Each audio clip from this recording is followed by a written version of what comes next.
છોટાઉદેપુર આમ આદમી પાર્ટીના નેતા રાજેશ રાઠવા પર પોલીસ ફરિયાદ મારામારી ધાક ધમકી અને હુમલો કર્યો હોય જે બાબતે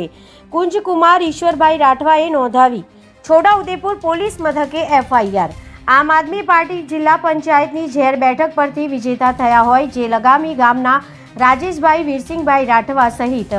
અન્ય વ્યક્તિઓ જેમાં અનિલભાઈ તથા બોલેરો અને બ્રેઝા ગાડીમાં આવેલા 12 જેટલા અજાણ્યા ઈસમો પર નોંધાઈ પોલીસ ફરિયાદ। તારીખ 20/5/2026 રોજ રાત્રે 10 કલાકની આસપાસ રાજેશભાઈ વીરસિંહભાઈ રાઠવા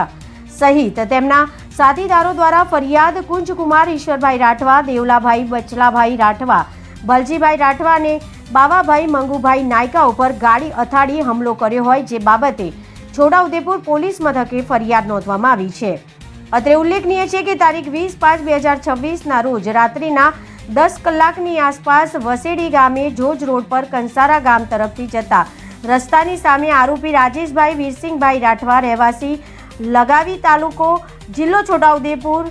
દ્વારા પૂર્વ આયોજિત કાવતરું રચી એક સમ થઈ ગેરકાયદેસર મંડળી બનાવી ફરિયાદીની સાથે બેસેલ